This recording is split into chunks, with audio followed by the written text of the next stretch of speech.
Hey, what's up guys? We're going to be doing a video today. We're going to call it Long Lining Trolling 101, okay? This is something that I enjoy doing the most when I'm out on my boat, or when I'm out on any boat by myself. I catch the most fish this way. I catch crappie, bluegill, bass, anything. This is just a #1 killer for me. Perch, catfish, anything that's in any system, any water system that I'm fishing, I'm gonna catch it long lining. So here I'm gonna show you a basic example of what I'm gonna do. I'm gonna explain everything, and then I'm gonna show you how I tie from beginning to end, how I get my rod ready for long lining. First things first, make sure you got a decent boat. This is just a piece of, it's not a piece of junk. I love it. It's my John boat. I paid for it. It is what it is, but it's nothing fancy. So just keep that in mind. You don't have to have something crazy fancy to be long lining, okay guys? Just get whatever works, whatever will fit your fat body into that boat without sinking. That's good to go. Now we got this battery here. Make sure you got a battery that's going to last you a while. And also we got a 40-pound thrust motor here. It's electric, Minn Kota. That's all you need. You don't need nothing fancy.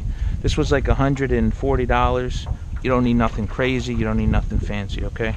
Now for the basics. So it got a little bit windy since I've been out here, but we'll try to explain it as best I can. Right here we've got a 7-foot rod. We've got the bobber sitting, so that is right about 6 feet, 6.5 feet, right? That's a 1/8 ounce jig. We've got a chartreuse twist tail on there. Now, this is the most important part when you're long lining. You have to know the length of your lake. This lake is 7 feet, okay? 7 feet down most of the time. Now, obviously, if there's a piece of structure, then it's 0 feet down, and you're gonna get caught. You're gonna get hung up.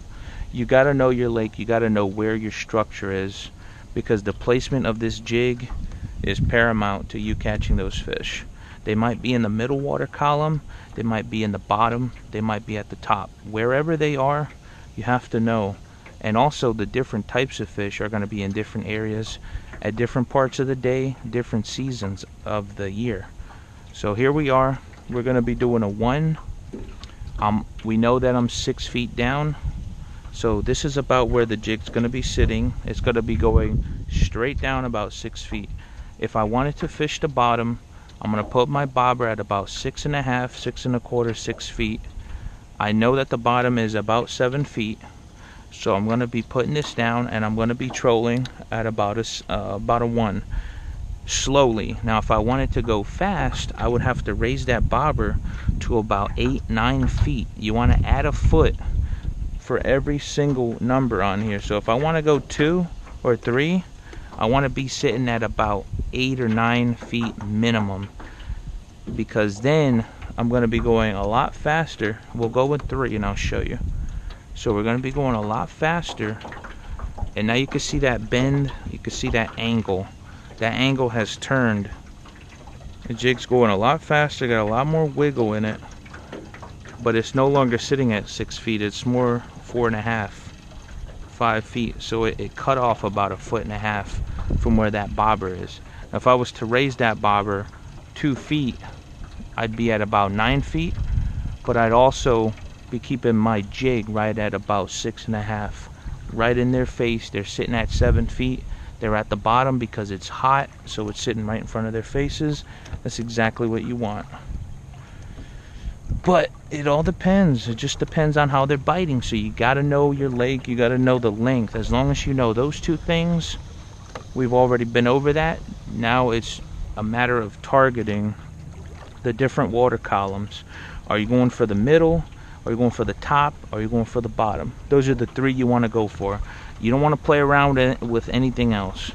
You kind of want to keep it in a certain ballpark, and you want to go from there. You don't want to get too advanced in there. You don't want to get too crazy, because it's just too much to deal with, okay? I typically troll on a 3, and I'm guessing they're going to be middle to high column right now because the wind has not been blowing.